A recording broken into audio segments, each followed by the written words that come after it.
নমস্কার শ্রোতা বন্ধু, আখ্যান মঞ্জরি ইউটিউব চ্যানেলে আপনাকে স্বাগত। আজ যে গল্পটি আপনাদের শোনাতে চলেছি তার লেখক শ্রী প্রভাত কুমার মুখোপাধ্যায়।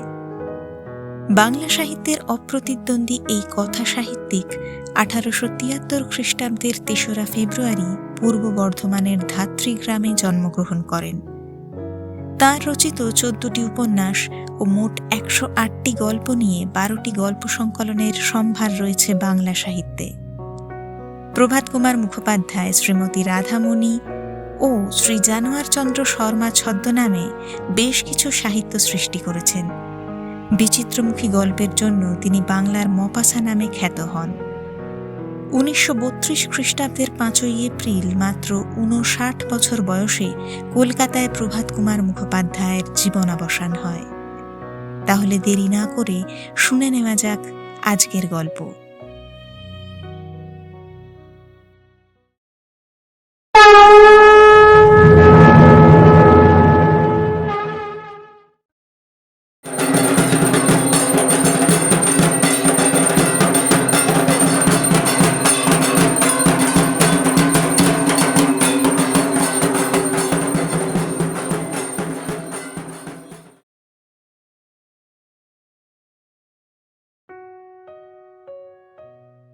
সে আজ কিঞ্চিত অধিক 100 বৎসরের কথা। পৌষ মাসের দীর্ঘ রজনী আর কিছুতেই পোহাইতে চাহে না। উমাপ্রসাদের নিদ্রাভঙ্গ হইল।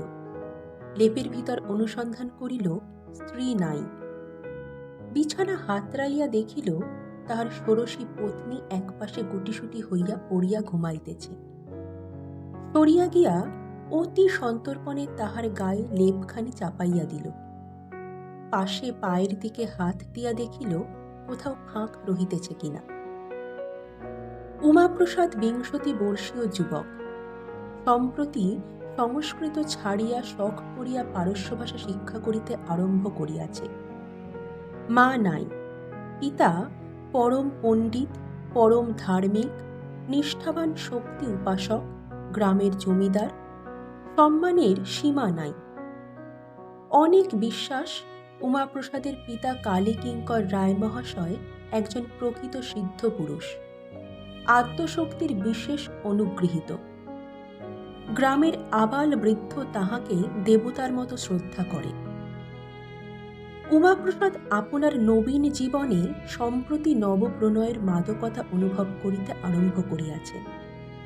5-6 বৎসর পূর্বে তাহার বিবাহ হইয়াছে বটে, কিন্তু পত্নীর সহিত ঘনিষ্ঠতার সূত্রপাত এই নূতন। স্ত্রীর নাম দয়াময়ী। স্ত্রী গাত্র আবৃত করিয়া উমাপ্রসাদ তাহার গণ্ডস্থলে একখানি হাত রাখিল। দেখিল সে স্থান শীতে শীতল হইয়া গিয়াছে। অত্যন্ত ধীরে ধীরে পত্নীর মুখচুম্বন করিল। যেরূপ নিয়মিত তালে দয়াময়ীর নিঃশ্বাস বহিতেছিল, সহসা তাহার ব্যতিক্রম হইল। উমা জানিল স্ত্রী জাগিয়াছে। মৃদুস্বরে ডাকিল, দয়া। দয়া বলিল, কি? কিটা খুব দীর্ঘ করিয়া বলিল, তুমি বুঝি জেগে রয়েছ? দয়া ঢোক গিলিয়া বলিল, না, ঘুমুচ্ছিলাম। উমাপ্রসাদ আদর করিয়া স্ত্রীকে বুকের কাছে টানিয়া আনিল। বলিল, ঘুমুচ্ছিলে তো উত্তর দিলে কে? দয়া তখন আপনার ভুল বুঝিতে পারিয়া অপ্রতিভ হইল। বলিল, আগে ঘুমুচ্ছিলাম, এখন জেগে উঠলাম। উমাপ্রসাদ জিজ্ঞাসা করিল, এখন কখন, ঠিক কোন সময়ে? উমা ভারী দুষ্টু। কোন সময় আবার? সেই তখন। কখন? যাও, জানি না আমি। বলিয়া দয়া স্বামীর বাহুপাশ হইতে মুক্ত হইবার বৃথা চেষ্টা করিল। ঠিক কখন জাগিয়াছে দয়াও কিছুতে বলিবে না, তাহার স্বামীও কিছুতে ছাড়িবে না। কিয়ৎক্ষণ মান অভিমানের পর দয়ার পরাজয় হইল। উত্তর দিল, সেই যখন তুমি, বলিয়া থামিল। আমি কি করলাম? দয়া খুব তাড়াতাড়ি করিয়া বলিল, সেই যখন তুমি আমায় চুমু খেলে। হলো? মা গো, এত জানো? তখনও এক প্রহরের অধিক রাত্রি আছে। দুজনে কত কথা আরম্ভ হইল। অধিকাংশ কথারই না আছে মাথা, না আছে মুন্ডু। হায়, শত বৎসর পূর্বে আমাদের প্রপিতামহগণের তরুণ বয়স্ক পিতামাতাগণ অসার অপদার্থ আমাদেরই মতো এমনই চঞ্চল মতিগতি ছিলেন। অত বড় শক্তি পরিবারের সন্তান হইয়াও উমাপ্রসাদ সে পর্যন্ত একদিনও স্ত্রীর নিকট মুদ্রা প্রকরণ বা মাতৃকন্যাসের কোনো প্রসঙ্গ উত্থাপন করে নাই এবং যম নিয়মাদি সম্বন্ধে তাহাকে সম্পূর্ণ অজ্ঞ রাখিয়াছিল। নানা কথার পর উমাপ্রসাদ বলিল, দেখো, আমি পশ্চিমে চাকরি করতে বেরুব। দয়া বলিল, তোমার আবার চাকরি কেন? তোমার কিসের দুঃখ? জমিদারের ছেলে হয়ে কেউ চাকরি করে নাকি? আমার এখানে দুঃখ আছে বই কি। কি? তুমিও যদি আমার দুঃখ বুঝবে তাহলে আমার দুঃখ কিসের? শুনিয়া দয়া ভারী অপ্রস্তুত হইয়া গেল। ভাবিতে লাগিল, কি দুঃখ? ভাবিয়া কিছুই স্থির করিতে পারিল না। একটু দুষ্টামি বুদ্ধি আসলো। বলিল, তোমার কি দুঃখ? আমি বুঝি মনের মতো হইনি? দয়া জানিত এ কথা বলিলে উমাপ্রসাদকে আঘাত করা হইবে। উমাপ্রসাদ প্রিয়া মুখে অজস্র চুম্বন বর্ষণ করিয়া এই আঘাতের প্রতিশোধ লইল। পরে বলিল, আমার দুঃখ তোমাকে নিয়েই বটে। সমস্ত দিন আমি তোমায় পাইনি, শুধু রাত্রিটি পেয়ে স্বাদ মেটে না। বিদেশে চাকরি করতে যাব, সেখানে তোমায় নিয়ে যাব। কেমন দুজনে একলা থাকবো সারাদিন সারা রাত? চাকরি করবে তো সারাদিন আমাকে নিয়ে থাকবে কেমন করে? আমাকে তো একলা একলা ফেলে তুমি কাছারি চলে যাবে। কাছারি গিয়ে খুব শিগগির ফিরে আসব। দয়া ভাবিয়া দেখিল, তা হইতে পারে বটে, কিন্তু বাধা বিপত্তি যে অনেক। তুমি তো নিয়ে যাবে, সবাই যেতে দেবে কেন? এখান থেকে কি নিয়ে যাব?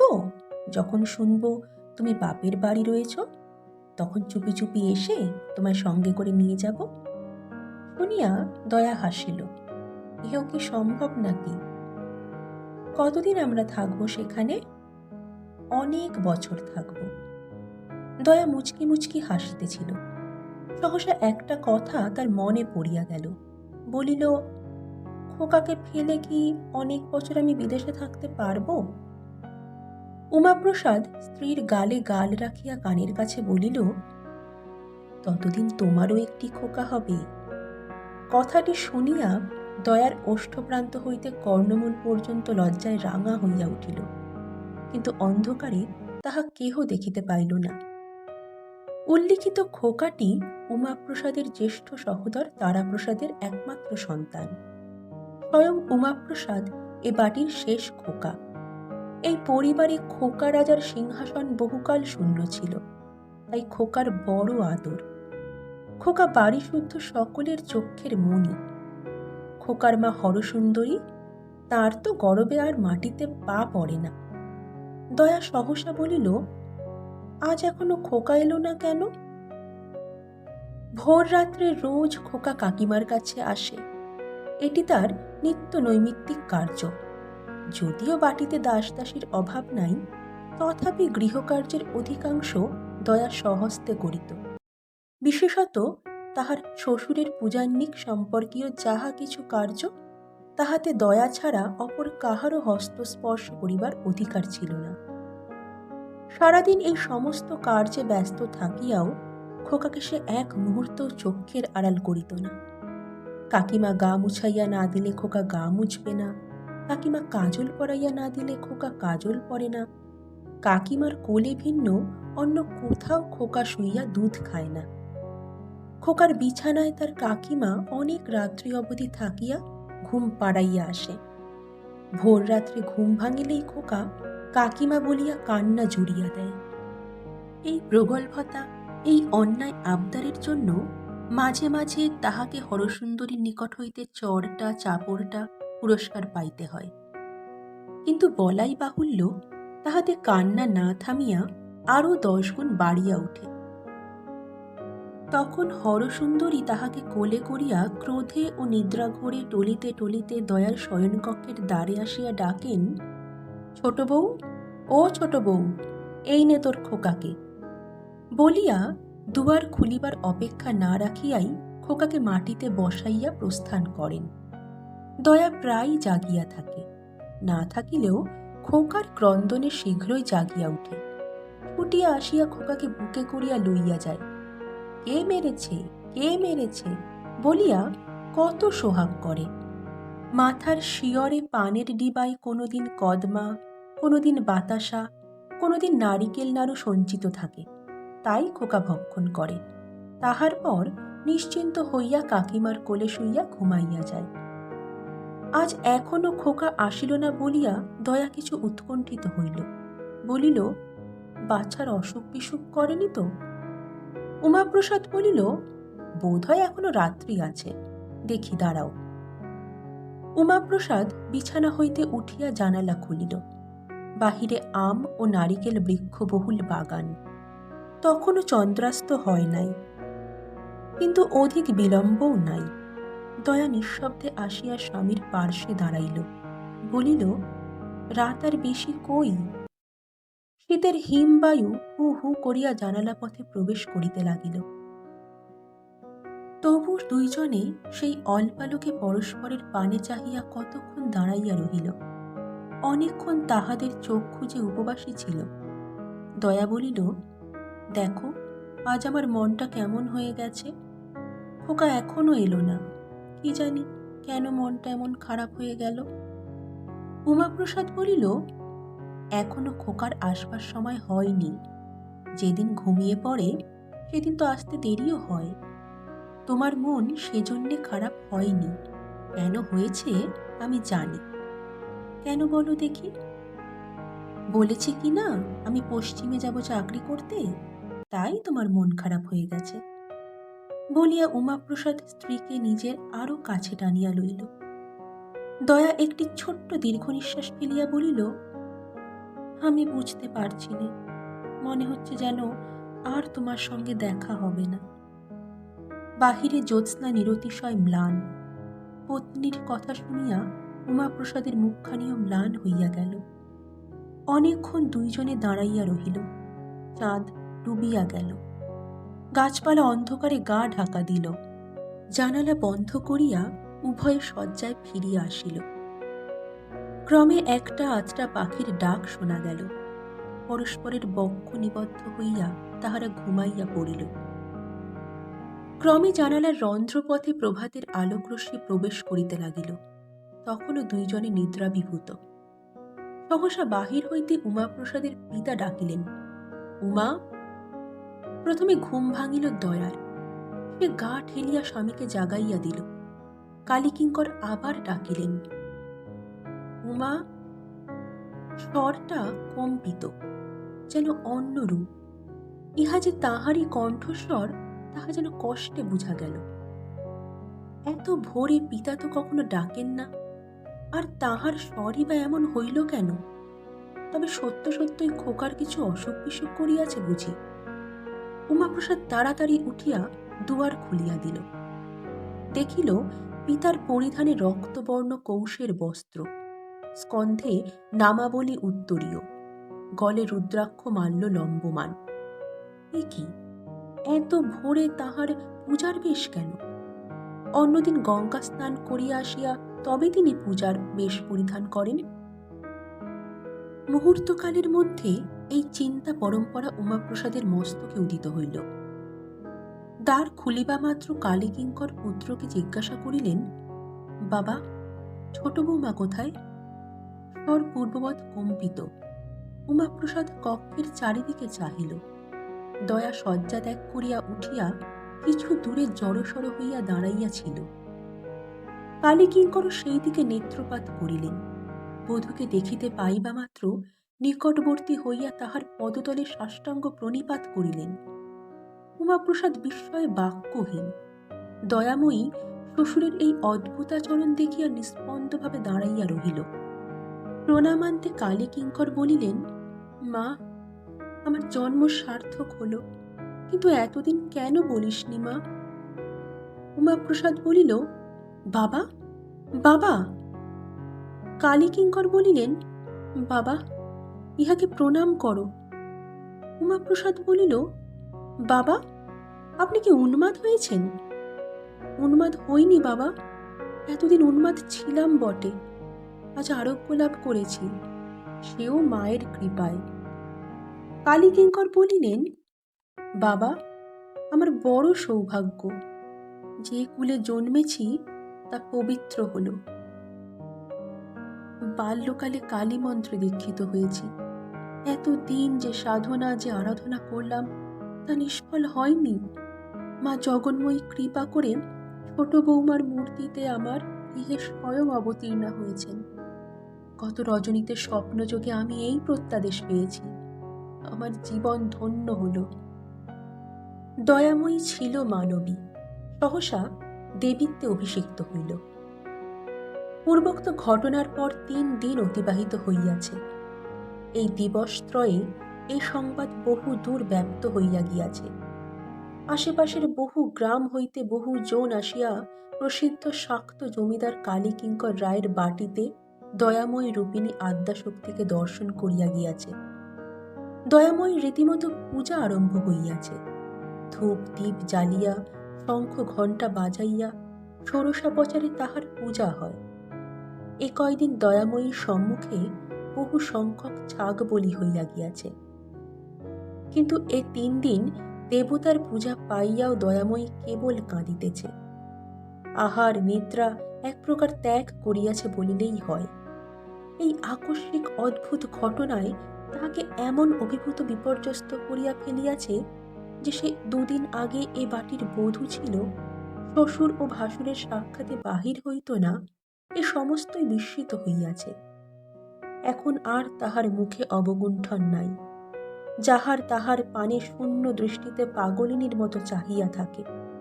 তাহার কণ্ঠস্বর অত্যন্ত মৃদু ভাবাপন্ন হইয়াছে। রক্তবর্ণ চক্ষু 2টি ফুলিয়াছে। বেশ বাস সুসম্বৃত নহে। রাত্রি দ্বীপ্রহর।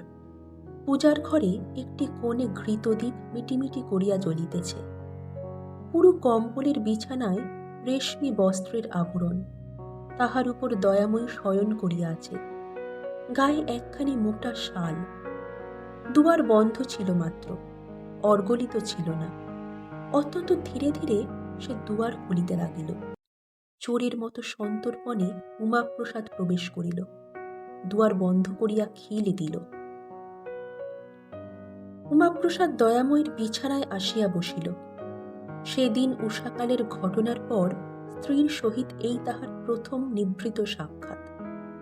দয়াময়ী জাগিয়াই ছিল, স্বামীকে দেখিয়া উঠিয়া বসিল। উমাপ্রসাদ বলিল, দয়া, এ কি হল? আজ 3 দিনের পর দয়া স্বামীর মুখে এই স্নেহমাখা কথা শুনিল। এ 3 দিন কাল ভক্তগণের মা মা শব্দে তাহার হৃদয় কেশ মরুভূমির মতো শুষ্ক হইয়া পড়িয়াছিল। স্বামীর মুখ নিঃসৃত এই আদরের বাণী তাহার প্রাণে যেন অকস্মাৎ সুধা বৃষ্টি করিয়া দিল। দয়া স্বামীর বুকে মুখ লুকাইল। উমাপ্রসাদ স্ত্রীর গায়ের শাল মোচন করিয়া তাহাকে বক্ষে চাপিয়া ধরিল। উচ্ছ্বসিত স্বরে বারংবার বলিতে লাগিল, দয়া, দয়া, এ কি হল, এ কি হল? দয়া নির্বাক। উমাপ্রসাদও কিয়ৎক্ষণ নীরব রহিল। তারপরে বলিল, দয়া, তোমার কি মনে হয় যে এ কথা সত্যি? তুমি আমার দয়া নও, তুমি দেবী? এইবার দয়া কথা কহিল। বলিল, না, আমি তোমার স্ত্রী ছাড়া আর কিছু নই। আমি তোমার দয়া ছাড়া আর কিছু নই। আমি দেবী নই, আমি কালী নই। এই কথা শুনিয়া উমাপ্রসাদ সাগ্রহে স্ত্রীর মুখ চুম্বন করিল। বলিল, দয়া, তবে বলো, আমরা এখান থেকে পালিয়ে যাই। এমন কোনো দূর দেশে গিয়ে থাকবো যেখানে আর কেউ আমাদের সন্ধান পাবে না। দয়া বলিল, তাই চলো, কিন্তু কি উপায়ে যাবে? উমাপ্রসাদ বলিল, সে সমস্ত আমি ঠিক করব, কিছু সময় যাবে। দয়া বলিল, কবে? শিগগির করো, নইলে বেশি দিন আমি বাঁচব না। আমার প্রাণ ওষ্ঠাগত হয়েছে। যদি মৃত্যুও না হয়, তবে আমি পাগল হয়ে যাব। উমাপ্রসাদ বলিল, না দয়া, তুমি কিছু ভেবো না। দিন 7 তুমি ধৈর্য ধরে থাকো। আজ শনিবার, আগামী শনিবার রাত্রে তোমার কাছে আসবো আবার। তোমাকে নিয়ে গৃহত্যাগ করব। এই 7 দিন তুমি আশায় বুক বেঁধে কাটিয়ে দাও। লক্ষ্মী আমার, সোনা আমার। দয়া বলিল, আচ্ছা। উমাপ্রসাদ বলিল, এখন তবে যাই, কেউ আবার এসে টেসে না পড়ে।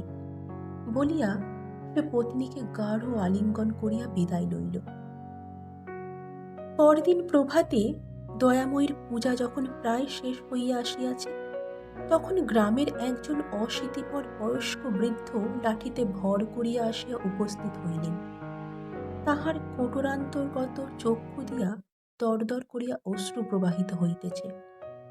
আসিয়াই দয়াময়ীকে দেখিয়া গলবস্ত্র হইয়া তাহার সম্মুখে জানু পাতিয়া বসিয়া যুক্ত করে বলিতে লাগিলেন, মা, আমি চিরকাল তোমার পুজো করে এসেছি।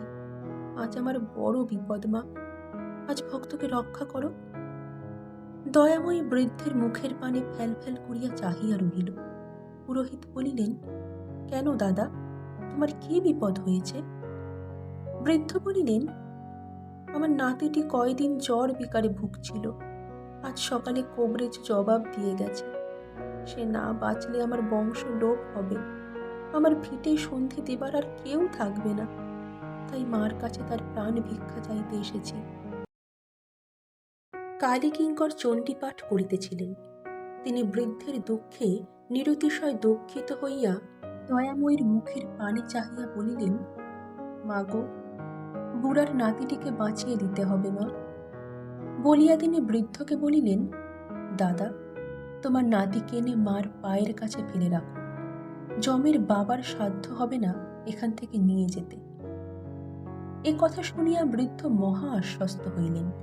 যষ্টিতে ভর দিয়া গৃহাভিমুখে ছুটিলেন। একদণ্ড কাল পরে বিধবা পুত্রবধূর কোলে নাতিটির সহিত বৃদ্ধ ফিরিয়া আসিলেন। দয়াময়ীর পদতলে বিছানা করিয়া মৃত কল্প শিশুটিকে রাখা হইল। কেবল মাঝে মাঝে চরণামৃতের পাত্র হইতে কুশি করিয়া একটু একটু চরণামৃত লইয়া পুরোহিত তাহার মুখে দিতে লাগিলেন। শিশুর মাতা বিধবা যুবতী দয়াময়ীর সখী। তাহার ব্যথা কাতর মুখ দেখিয়া দয়াময়ীর হৃদয় ব্যথিত হইল। শিশুটির পানে চাহিয়া দয়াময়ীর চোখে অশ্রু ভরিল। একান্ত মনে দেবতাকে প্রার্থনা করিতে লাগিল, হে ঠাকুর, আমি দেবতা হই, কালী হই, মানুষ হই, যেই হই, এই ছেলেটিকে বাঁচিয়ে দাও ঠাকুর। দয়াময়ীর চোখে অশ্রু দেখিয়া সকলে বলিয়া উঠিল, জয় মা কালী, জয় মা দয়াময়ী। মায়ের দয়া হয়েছে, মায়ের চোখে জল। কালীকিঙ্কর দ্বিগুণ ভক্তির সহিত চণ্ডীপাঠ করিতে লাগিলেন। বেলা যত বাড়িতে লাগিল, শিশুটির অবস্থা উত্তরোত্তর ততই ভালো হইতে লাগিল। সন্ধ্যার পূর্বে সকলে মত প্রকাশ করিলেন, আর শিশুর জীবনের কোনো আশঙ্কা নাই, স্বচ্ছন্দে বাড়ি পাঠাইয়া দেওয়া যাইতে পারে। দয়াময়ীর দেবীত্ব আবিষ্কারের সংবাদ যত না শীঘ্র চৌদিকে ব্যাপ্ত হইয়াছিল, তাহার মুমূর্ষী শিশুর প্রাণ রক্ষার সংবাদ অধিক সত্বর প্রচারিত হইয়া পড়িল। পরদিন প্রাতেই অপর একজন আসিয়া দয়াময়ীর চরণে নিবেদন জানাইল যে তাহার কন্যাটি আজ 3 দিন হইতে প্রসব যন্ত্রণায় অস্থির, মেয়ে বুঝি বাঁচে না। কালীকিঙ্কর বলিলেন, তার জন্য আর চিন্তা কি? মার চরণামৃত নিয়ে গিয়ে মেয়েকে পান করিয়ে দাও গে, এখনই আরাম হবে। সে ব্যক্তি গলদস্রু লোচনে দয়াময়ীর চরণামৃতের পাত্রটি মাথায় বহন করিয়া লইয়া গেল। বেলা 1 প্রহর অতীত হইবার পূর্বেই সংবাদ আসিল, মেয়েটি চরণামৃত পান করিবার অব্যবহিত পরেই নিরাপদে রাজপুত্রের মতো সুন্দর সুলক্ষণ সম্পন্ন পুত্র সন্তান প্রসব করিয়াছে। আজ শনিবার। আজ উমাপ্রসাদ স্ত্রীকে লইয়া গোপনে পলায়ন করিবে। সে সমস্ত আয়োজন করিয়াছে, অর্থ সংগ্রহ করিয়াছে। মুর্শিদাবাদ কিংবা রাজমহল কিংবা বর্ধমান এরূপ কোনো নিকটবর্তী প্রসিদ্ধ স্থানে সে যাইবে না, যাইলে ধরা পড়িবার সম্ভাবনা। নৌকাপথে পশ্চিম যাইবে, অনেক দূর যাইবে, কোথায় এখনো তাহার কিছু স্থিরতা নাই, হয় ভাগলপুর নয় মুঙ্গের। সেখানে চাকরির চেষ্টা করিবে। পথ খরচের মতো অর্থ তাহার নিকট আছে। তাহার স্ত্রীর গায়ে যে অলঙ্কার আছে, তাহা বিক্রয় করিলে 2 বৎসর উভয়ের গ্রাসাচ্ছাদন চলিতে পারিবে। 2 বৎসরেও কি তাহার একটা চাকরি জুটিবে না? নিশ্চয় জুটিবে। চেষ্টার অসাধ্য কিছু আছে নাকি? এইরূপ নানা চিন্তায় উমাপ্রসাদ দিবাভাগ অতিবাহিত করিল। ক্রমে সন্ধ্যা হইল। আজ সে দয়াময়ীর আরতি দেখিবে। একদিনও তো সে দেখে নাই। যখন শঙ্খ ঘণ্টার ধ্বনিতে চণ্ডীমণ্ডপ ফাটিয়া যায়, পূজা আরম্ভ হয়, তখন উমাপ্রসাদ বাড়ি ছাড়িয়া গ্রামের বাহিরে পলায়ন করে। আজ দয়াময়ীর শেষ আরতি, আজ সে দেখিবে। দেখিবে আর মনে মনে হাসিবে। কল্ল প্রভাতে পুরোহিত ঠাকুর যখন সর্বাগ্রে আসিয়া দেখিবেন যে দেবী অন্তর্ধান করিয়াছেন, তখন তাহার কিরূপ অবস্থা হইবে তাহাই উমাপ্রসাদ কল্পনা করিতে লাগিল। রাত্রি দ্বিপ্রহর সমাগত। গৃহস্থ সকলে নিদ্রাগত। চোরের মতো উমাপ্রসাদ শয্যা ত্যাগ করিল। অন্ধকারে ধীর পদে পূজার ঘরের দিকে অগ্রসর হইল। ধীরে ধীরে দ্বার মোচন করিয়া ভিতরে প্রবেশ করিল। কোণে সেইরূপ কৃতদ্বীপ মিটিমিটি করিয়া জ্বলিতেছে। দয়াময়ীর শয্যায় উমাপ্রসাদ গিয়া বসিল। দয়াময়ী নিদ্রামগ্ন। প্রথমে উমাপ্রসাদ সস্নেহে দয়াময়ীর মুখ চুম্বন করিল, পরে গা ঠেলিয়া তাহাকে জাগাইল। নিদ্রাভঙ্গে দয়াময়ী ধর্মর করিয়া বিছানায় উঠিয়া বসিল। উমাপ্রসাদ বলিল, দয়া, এত ঘুম, ওঠো, চলো। দয়া বিস্মিতের মতো বলিল, কোথায়? কোথায়? যাবার সময় তুমি জিজ্ঞাসা করছো কোথায়? চলো, আজ রাত্রে নৌকো করে আমরা পশ্চিমে চলে যাই। দয়া কিয়ৎক্ষণ নীরবে চিন্তা করিল। উমাপ্রসাদ বলিল, ওঠো ওঠো, পথে গিয়ে ভেবো, এখন ঠিকঠাক করে রেখেছি, চলো চলো। এই কথা বলিয়া উমাপ্রসাদ স্ত্রীর হস্ত ধারণ করিল। দয়া সহসা হাত ছাড়াইয়া লইয়া বলিল, তুমি আর স্ত্রীভাবে আমাকে স্পর্শ করো না। আমি যে দেবী নই, আমি যে তোমার স্ত্রী, তা আর আমি নিশ্চয় করে বলিতে পারি নে। কথাটা শুনিয়া উমাপ্রসাদ হাসিয়া উঠিল। স্ত্রীর গলা ধরিয়া তাহাকে চুম্বন করিতে যাইতেছিল, কিন্তু দয়াময়ী সহসা তাহার নিকট হইতে অপসৃত হইয়া দূরে বসিল। বলিল, না না, হয়তো তোমার অকল্যাণ হবে। এ কথায় উমাপ্রসাদ যেন বজ্রাহত হইল। বলিল, দয়া, তুমিও পাগল হলে? দয়া বলিল, তবে এত লোকের রোগ আরাম হলো কেন? তাহলে কি দেশবুদ্ধ লোক পাগল? উমাপ্রসাদ অনেক করিয়া বুঝাইল, অনেক অনুনয় করিল, অনেক কাঁদিল। দয়াময়ীর মুখে কেবল সেই কথা, না না, তোমার অকল্যাণ হবে। হয়তো আমি তোমার স্ত্রী নই, হয়তো আমি দেবী। শেষকালে উমাপ্রসাদ বলিল, তুমি দেবী হলে এমন পাষাণী হতে না। এততেও তোমার মন অচল অটল রইল? দয়াময়ী এবার কাঁদিতে কাঁদিতে বলিল, ওগো, তুমি আমাকে বুঝতে পারলে না। উমাপ্রসাদ দয়াময়ীর শয্যা ত্যাগ করিয়া কিয়ৎক্ষণ ক্ষিপ্তের মতো সেই কক্ষে অস্থিরভাবে পদচারণা করিয়া বেড়াইল। পরে হঠাৎ দয়াময়ীর কাছে আসিয়া বলিল, দয়া, তোমার সঙ্গে আমার বিবাহ হয়েছিল? দয়া বলিল, হ্যাঁ, তা হয়েছিল বই কি। তুমি যদি দেবী, তুমি যদি কালী, আমি তো তাহলে মহাদেব, নইলে তোমার সঙ্গে আমার বিবাহ হলো কি করে? এ কথায় দয়া কি উত্তর দিবে? সে চুপ করিয়া রহিল। উমাপ্রসাদ আবার আরম্ভ করিল, তুমি যদি আদ্যাশক্তি ভগবতী হও, তবে নরলোকে কার সাধ্য যে তোমাকে বিবাহ করে? আমি যে তোমাকে বিবাহ করেছি, এতদিন যে আমি তোমার স্বামীর আসনে অধিষ্ঠিত রয়েছি, এতেই তো বোঝা যাচ্ছে যে আমিও মানুষ নই, আমিও দেবতা, আমিও স্বয়ং মহেশ্বর। দয়াময়ী বলিল, যদি তাই হয় তবে আমি তোমার স্ত্রী। দেবী হই, মানুষ হই, আমি তোমার স্ত্রী। এ কথা শুনিয়া উমাপ্রসাদ যেন হাতে স্বর্গ পাইল। স্ত্রীকে বক্ষে চাপিয়া ধরিল, বলিল, চলো তবে আমরা যাই। এখানে যতদিন থাকবো ততদিন তোমার আমার বিচ্ছেদ থাকবে। দয়াময়ী বলিল, তবে চলো। খানিকটা হাঁটিয়া গঙ্গার ধারে পৌঁছিয়া নৌকা চড়িতে হইবে, কিন্তু কিছু দূর চলিয়া দয়া সহসা থামিয়া আবার বলিল, আমি যাব না। এবার স্বর অত্যন্ত দৃঢ়। উমাপ্রসাদ আবার অনুনয়ের সাধ্য সাধনার পালা আরম্ভ করিল। কিছুতেই কিছু ফলদয় হইল না। দয়া বলিল, আমি যদি দেবী, তুমি আমার স্বামী মহেশ্বর, তবে দুজনেই এখানে থাকি, দুজনেই পূজা গ্রহণ করি। পালাবো কেন?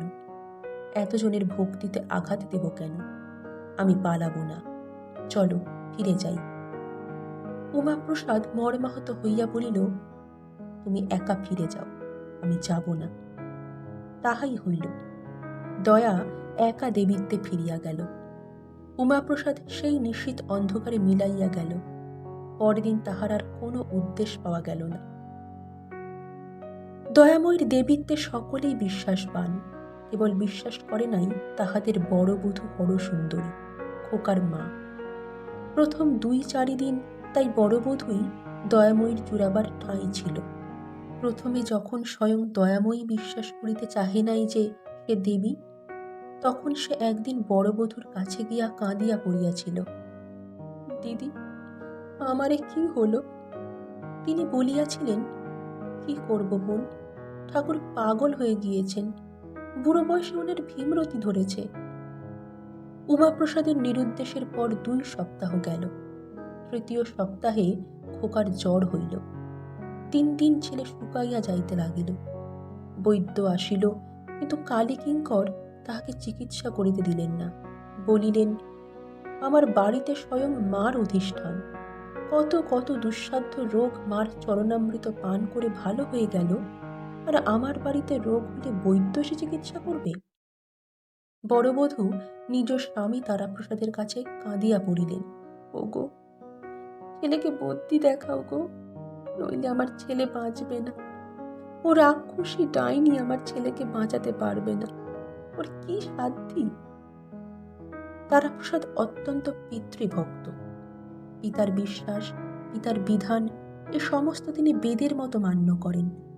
তিনি স্ত্রীকে বলিলেন, খবরদার, ও কথা বলো না, ছেলের অকল্যাণ হবে, মা যা করবেন তাই হবে। কিন্তু বড় বধূর প্রতিদিনকার কাকুতি মিনতি ও ক্রন্দনে কর্তা একদিন গলবস্ত্র হইয়া দয়াকে জিজ্ঞাসা করিলেন, মা, খোকার যে ব্যারাম হয়েছে তাতে বৈদ্য দেখাবার কোনো প্রয়োজন আছে কি? দয়াময়ী বলিল, না, আমি ওকে ভালো করে দেব। কালীকিঙ্কর নিশ্চিন্ত হইলেন, তারাপ্রসাদও নিশ্চিন্ত হইলেন। খোকার মা একদিন একটি বিশ্বস্ত ঝিকে কবিরাজের কাছে পাঠাইয়া দিলেন। যাহা কিছু রোগের বিবরণ সব বলিয়া দিলেন, ঔষধ চাই। কবিরাজ মহাশয় ও প্রস্তাব শুনিয়া দন্তে জিহ্বা দংশন করিয়া বলিলেন, মা ঠাকুরুনকে বলিস, যখন স্বয়ং শক্তি বলেছেন তিনিই খোকাকে আরোগ্য লাভ করে দেবেন, তখন আমি ওষুধে ব্যবস্থা করে অপরাধী হতে পারবো না। যাহার সঙ্গে দেখা হয় তাহাকেই খোকার মা কাঁদিয়া বলেন, ওগো, কিছু ওষুধ বলে দাও, আমার ছেলে বাঁচে না। সকলেই বলে, ও মা, ও কথা বলো না, তোমার ভাবনা কি? তোমার ঘরে স্বয়ং আদ্যাশক্তি বিরাজ করছেন। খোকার ব্যারাম ক্রমেই বাড়িয়া চলিল। দয়া বলিল, খোকাকে এনে দাও আমার কোলে। খোকাকে কোলে করিয়া দয়া সমস্ত দিন বসিয়া রহিল। খোকা অনেকটা ভালো রহিল, কিন্তু রাত্রে আবার খোকার ব্যারাম বৃদ্ধি হইল। দয়াময়ী একান্ত মনে একান্ত প্রাণে কত করিয়া খোকাকে আশীর্বাদ করিল, খোকার গায়ে হাত বুলাইল, কিন্তু কিছুতেই খোকা বাঁচিল না। যখন খোকার মৃত্যু সংবাদ বাড়িতে প্রচারিত হইল, তখন তারাপ্রসাদ অধীর হইয়া ছুটিয়া আসিল। দয়াময়ীকে বলিল, রাক্ষসী, খোকাকে নিলি, কিছুতেই মায়া ত্যাগ করতে পারলি নে? খোকার মা প্রথমে শোকে অত্যন্ত বিহ্বল হইল। যখন কতকটা সুস্থ হইল, তখন দয়াময়ীকে যা মুখে আসিল তাই বলিয়া গাল দিল। বলিল, ও দেবী কোথায়? ও ডাইনি। দেবী কখনো ছেলে খায়? কালীকিঙ্কর ছল ছল নেত্রে দয়ার পানে চাহিয়া বলিলেন, মা, খোকাকে ফিরিয়ে দে, এখনো দেহ নষ্ট হয়নি, ফিরিয়ে দে মা, ফিরিয়ে দে। দয়াময়ী ঝরঝর করিয়া কাঁদিতে লাগিল। মনে মনে যমরাজকে উদ্দেশ করিয়া আজ্ঞা করিল, এখন খোকার আত্মা খোকার শরীরে ফিরাইয়া দেওয়া হোক। তাহাতে যখন হইল না, তখন মিনতি করিল। আদ্যাশক্তির মিনতিতেও যমরাজা খোকার প্রাণ ফিরাইয়া দিলেন না। তখন নিজের দেবীত্বে দয়ার অবিশ্বাস জন্মিল। আজ তাহার পূজা ইত্যাদি প্রায় সব বন্ধ বলিলেই হয়। সমস্ত দিন কেহ তাহার কাছে আসিল না। দয়া একাকিনী বসিয়া সারা দিন চিন্তা করিল। সন্ধ্যা হইল, আরতির সময় উপস্থিত। যেমন তেমন করিয়া আরতি হইল। পরদিন কালীকিঙ্কর উঠিয়া পূজার ঘরে গিয়া দেখিলেন, সর্বনাশ! পরিধেয় বস্ত্র রজ্জুর মতো করিয়া পাকাইয়া কড়িকাঠে লাগাইয়া দেবী আত্মহত্যা করিয়াছে।